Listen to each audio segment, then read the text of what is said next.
Welcome to our U version 2 podcast with me, your host, Brendan McCauley. And today we have with us Diana Ignatyuk. And Diana is specializing in, would you like to tell us, Diana, theta healing, manifesting, and abundance? Yeah, I have a certification in theta healing, and also I am super happy about manifesting. And because I am so interested about manifesting, I got a certification of manifesting as well through theta healing. Fantastic. So thank you very much for joining us today. It is indeed a pleasure to have you with us. And our objective is to learn from your experiences and share your journey with our audience. Thank you for So having just as a me. disclaimer, sorry, it's as you know, this interaction is about happiness. Your personal life experiences may arise during the discussion. Please allow them to flow. And if you're not comfortable with sharing with others, we can remove it from the broadcast. So please relax and enjoy your moment here. Sure. So before I ask any questions, Dana, would you like to tell us anything else about yourself? Well, I also have a day job where I am a customer success lead, and I manage to be myself throughout my work experiences. And also, I found an awesome job with great people that let me be myself. So I think that it is very important throughout your journey in life that you can find opportunities wherever you are happy, and so you can be happy as well. Yeah, and the things that you're learning and practicing, you actually you bring them into your personal life, but you also bring them into your work life, and everyone benefits in the end, in my opinion. Yeah, I think that's definitely. fair to say. And I am practicing gratefulness, and I saw that the moment that I switched my perspective from thinking about the things that I don't like in my life, because this is how our brain works, focusing on what we are not happy about or what makes us feel uncomfortable. The moment that you switch that mindset towards what you're grateful for, even mundane things like I have a roof over my head, I have food on my plate, I have an awesome job, and I have a pup that gives me love. Reminding yourself that these type of things, even though maybe you don't have a partner or maybe the perfect job or the perfect house, you have Yeah, a little bit more than other people. So absolutely, yeah. absolutely, fully agree. Like the fact that we're even able to communicate in this format, that we have a laptop, I'm in my office, you're in your house, etc. They're all things to be so grateful for, because as you say, there's many who don't have them. So I fully align with your thoughts on gratitude. I try to in my own journey of self growth and personal development is when I wake up in the morning, the first thing I want to say is thank you that whether I had a good night's sleep in a warm bed with the roof over my house, if it's sunny outside or if it's raining. If it's raining, it's good for the vegetables in the garden. If it's sunny, it's good for us. So we've so much to be thankful when we think Yeah. about it. So with that attitude of gratitude in the background, could I ask you, what does happiness mean to you? Oh, it's such a difficult question. I'll give it a try though. So I think happiness is being okay with who you are and what you're doing, and also being able to accept love from the people and animals around you as well. Being connected with yourself and asking yourself, maybe not every moment, but every once in a while, what if you're happy at that moment in time, and what can you do to add more happiness into your life. That basically awareness is happiness for me. Yeah, at the end of the day, there's no prescribed answer for what happiness is, because happiness is different things to all of us. What happiness for me, different to you. There may be similarities, but I think it's on a personal level. So yeah, absolutely. Would you say, when was the last time you were really, really happy? You describe it for Yes, us. it's when I got my pup. I have my pup for a year now, and I got a call saying that your pup will arrive in later this week, and I was so happy. when I went and picked him up. It was the best thing that ever happened. And since I have him, he has been delivering joy and happiness every single day. And I cannot be upset. You know, pups are pups. They are rascals. They do their business everywhere and chew on everything. Yeah. I just As you cannot said, focus on the negatives because of the love that he has to give. as you said earlier, it's like they give unconditional love. You know, they're just there. It's like they're looking to us for the. It is quite amazing. So, Yeah.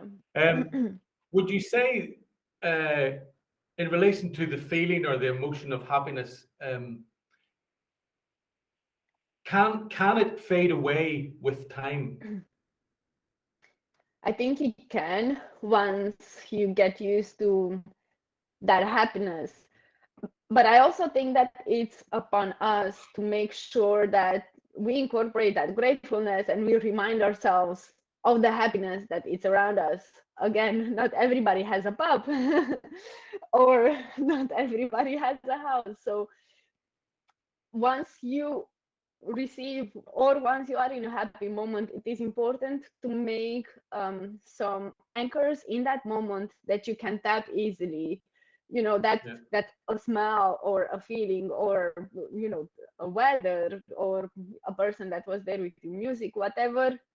If, things that make you remember or remind yourself of that happy moment, it is important to think about them so you can access that happy moment every time Yeah, that you yeah. need it.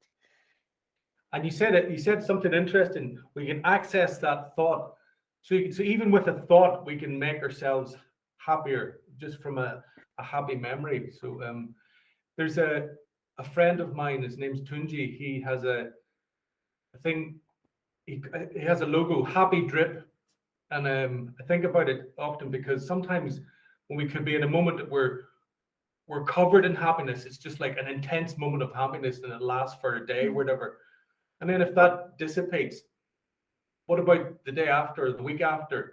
We can't be fully immersed in happiness all the time, but if we have little drips every day, little drips of happiness, just to keep it topped up, you know, it's a good way. And as you said, just being grateful in itself. By I try to teach my kids recently, just or suggest to people in your day job or in your life, challenge yourself to say thank you to everybody that you come across that in one day and see how you feel at the end of the day. Because I can guarantee you'll feel better just by saying thank you. Yeah. So little steps. Um in the world of sort of self-awareness and understanding ourselves, sometimes we can ask ourselves, who am I? You know, or if you're meeting somebody and that's, oh, how are you doing? You know, tell me about yourself. If I was to say, if you were to start a sentence to say to me, I am, can you continue that sentence and tell me a little bit about Diana? I am, how you perceive it. Mm. I am a strong, caring, and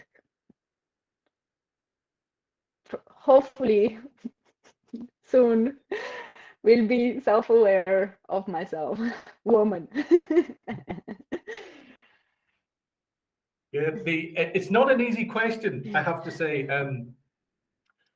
because I have had to think about it myself, and especially in the last so many years. You know, if I'm meeting someone new, or if you know, if you're in a restaurant or a bar or a gathering and you meet someone, oh, pleased to meet you, I am, or sometimes we associate who we are with our job.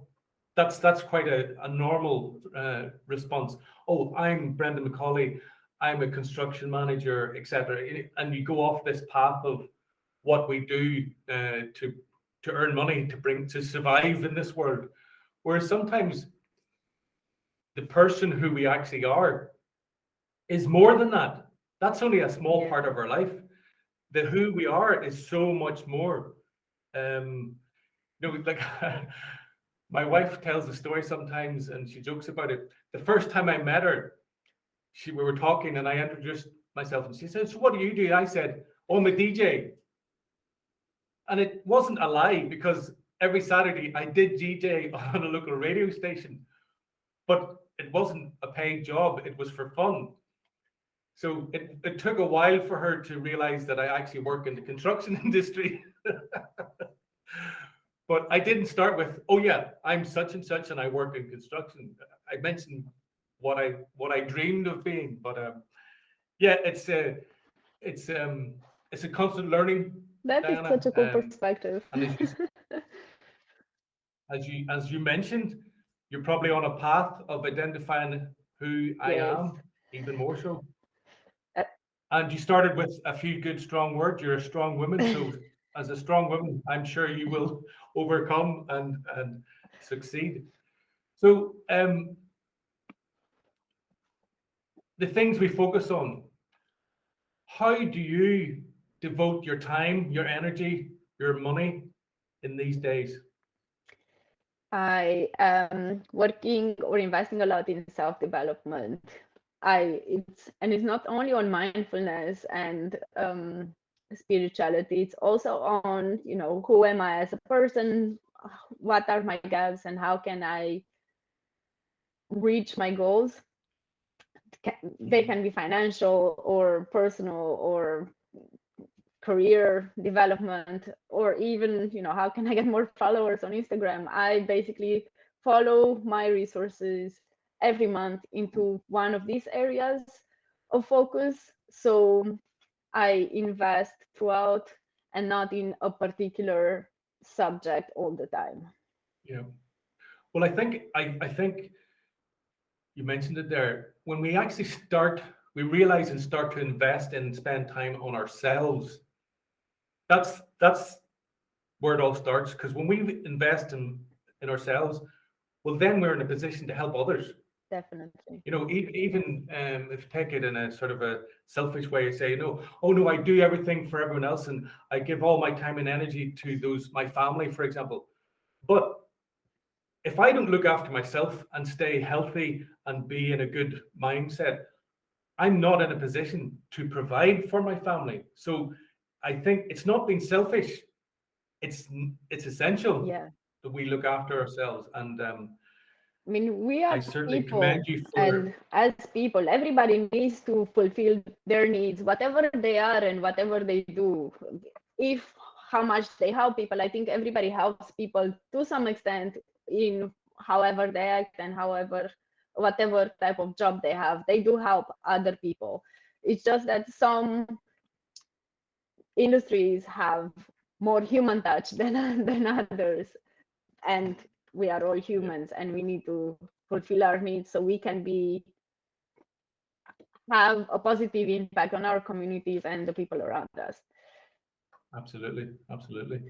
And like in the industry I work in, the construction industry, it can be quite a macho environment, and but we're all humans. Even if a lot of them are male, they still have feelings. But the problem is, it's hard to break through that barrier to express those feelings and those emotions. So um, it's it's a goal of mine to help people break through those barriers to just talk, because I think when we just talk as humans, as social characters, we can start to resonate or identify with certain things, or we can give our examples, or we can talk about our story.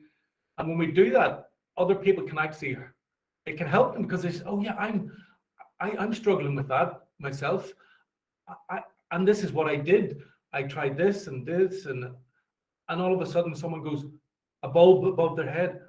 Well, maybe I could do that Yeah. too, and then slowly we can help people and pass on our experience, because everyone has a story to tell, no matter how young or old. I believe that's what I think. It's people recognizing that they actually do have something of value to tell, which I think is important. And Diana, you certainly do, and you're making an effort. You're putting yourself out there, so I commend you on that. And the more of us who do it, well, then the more of us who can share with each other. Yeah, there are a couple of Now, things that I have identified that really work with opening discussions. So one, there's a question that I ask instead of "How are you?" I can add "How are you today?" and just pause for a long time and see if there is a different response. Then fine, thank you. Or there is this other question that I learned about that is, "How are you really?" tell me the truth. Yeah. And this really puts people on pause and they start thinking, how are they really? And maybe they are happy or unhappy. And then this is the moment that they start opening themselves. Yeah, it's because it is too easy just to say, "Oh, how are you doing? Oh, I'm okay. How are you?" And it's like sometimes when people do that with me, I'm like, "Sorry, I asked you first. How are you?" Oh, okay. And then you maybe get a bit of truth out of them. But yeah, the fantastic question, because sometimes we do need to change the way we approach an introduction, because it's too easy just to say, "Ah, okay, thanks," and then that shuts the Yeah. question down. Would you say, and you don't have to have this, but could you list 5 things that you worry about? For sure is what is happening with the war. You see that I have here support for Ukrainians. So Absolutely. it's really, it has been a struggle in the last couple of days, weeks, to focus on other than what is happening across countries. So that's one. The next one is all the time, if I'm making the right choices. This is something that really grills me. If I'm making the right choices, then another one is how my approach on reaching communities, is it the right approach? Am I basically investing the right resources or the right knowledge, the right content with the community that I have so I make an impact? So these are three Yeah. worry. Oh, and I worry for my parents because I live, I don't know, 700 kilometers away from them, Okay. and they live close to the border with Ukraine. And I'm thinking, what does that mean on them, for them, and if they get stressed or not. My father had a heart surgery in the beginning of the in the end of last year. Yeah. My grandma is quite old and she has other age conditions, and they worry. I worry for them a lot. Yeah. Yeah. And Yeah. also last, I worry for my pup because he has allergies, and now I'm thinking, what else will I identify that he has allergy to? So many things in life to worry us, but I suppose then if we know that we're worried about them, if we do something about them, that's going to even be even better. Like you're concerned about family, reaching out to them, a phone call or how are you doing? That little connection, certain things can help us and them, just to know that someone else is thinking about them or saying prayers. But as you say, in this time of the Russia, Ukraine, etc., it's such an unknown, and we can be attacked with fear when we see stuff on social media or the internet or information, and it's hard to know the exact truth. But when you see the sadness and the hurt of people's real lives, that we're humans, we have empathy for them. So, and then you think, well, how can I help? So, I suppose we help in whatever way we can. So, you mentioned some things about that you worry about. What would you do? What sort of things then do you do to seek comfort, solace, or to help you relax? For the things that I worry about, I ask myself, what can I do to make things better? Or is there anything that I can do to make things better? And are there things in my control or not? If there are things out of my control, it is what it is. I try to convince myself in a way that this is the reality. I cannot do anything about them. Let me focus on other things. So that is for the things that I worry, and for whenever I can or worry and cannot do anything about it, then I try to disconnect from social media. I try to find a comedy to watch, even if it is brain dead and a commercial comedy, just so that it helps me disconnect from the things that are happening around me. And then, of course, I like to dance, and I dance by myself in the living room. I just put the music to the max, Fantastic. and then I dance, because what I have identified is that if we move our body, then we also unplug different tensions from our body. And I like music, I like dancing, so then I unplug that stagnant energy by dancing.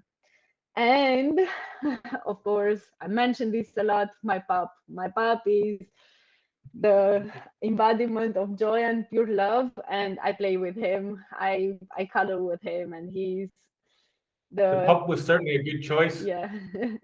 I have to say, fantastic. I myself, I love music. As I said, I've DJ'd. I play the drums in a band. I can play bass and guitar and things like that. And when I used to go clubbing when I was younger, I had a top and it just said "Music is life," and I just love to dance. I just all weekend just dancing. As you say, turn the music up and dance in your room. Trust me, it'll change your perspective very quickly. Definitely. A fantastic one. I need to actually remind myself to do that. So we're getting close to the end of some of these questions, and I hope they're not too taxing. We can think of. Would you say that you're currently living the life that you have chose for yourself, or are you living someone else's for someone else's? I never really cared about what other people wanted for me or what other people expected of me, as far as I can remember. Now, of course, I care about people's opinions, but that doesn't mean that I will change my path depending on what they think or say. So I would say that 75% I'm living the life that I want. Yeah, because you mentioned earlier on, one of your worries about, are you making the right choices? Are you resonating with the community you want to serve, etc. I'm not a life advisor or an experience coach. I can only share from my own life experience. But I can say, whenever you have those thoughts, what have you got to lose if you actually go and do it, or you push forward? If you make a mistake and it's not the right thing, well, all you have to do is stop and try something else. But until we press those different buttons, we will never know. Because if we sit here and I sit here and think, okay, I do this. Okay, no, forget that. I can't do that. But what have we got to lose? What have we got to lose? And it comes up in discussions quite a few bit this week. We have a barrier, and sometimes you think, no, I'm too shy to open the curtains and look out and talk. But everyone else has the same barrier. But we just, if we open the curtains a bit, poke our heads out and say hello or talk, all of a sudden you just get rid of them and really, okay, I did make the good choice. I did say the right thing. I did help the right people. Because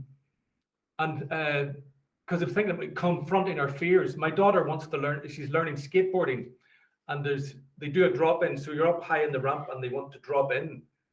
And I've stood at the top of the ramp and I've went, oh, I don't want to do that. I can imagine my younger daughter. But the only way to actually do it properly is to lean in. If you lean back, you actually make it worse. But it's conquering that fear. And I think it's the perfect analogy for all of our fears. We have to lean into our fear. And when we do, it generally works out okay. Yeah.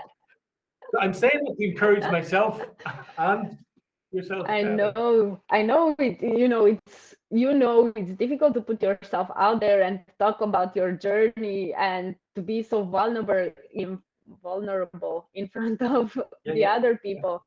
In the end, I have received positive response, but whenever you do not and whenever you do make a decision and you think maybe now it's a moment to talk about a different subject or do things differently, you still ask yourself, will this have the right impact or the impact that I'm expecting? Will this reach the people in an emotional way, in a positive way, or they will think I'm talking bananas? So, listen, some will think you're talking bananas, but some will accept it and appreciate it. So as long as there's someone appreciating it, even if it's one person, I think you've done a fantastic thing. That's awesome. So I have just very quick questions with a sort of quick Yep. response, and that really wraps it up. So, what is Diana grateful for? I'm grateful for having courage. Fantastic. Are your relationships going well? At this moment, I am in a disruptive phase of relationships. How are you making the world better? By talking about emotions and engaging with my community on negative and positive emotions as well. Fantastic. Diana, it has been an absolute pleasure to talk to you this morning, and I really appreciate your time. And I think I would like to encourage you. Firstly, you have fantastic English. And secondly, you're talking about things and questioning things in your life that if you continue to do so, I believe you're on a fantastic path. And all it's going to do is open up more opportunities. It's just, even for myself, it's just having that constant encouragement or self motivation to do it, because not everyone is there to pat us on the back and say, "Oh, well done, well done."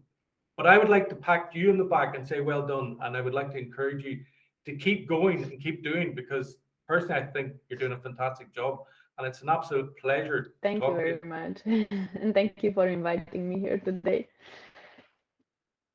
It's no problem at all. Any closing words you'd like to give?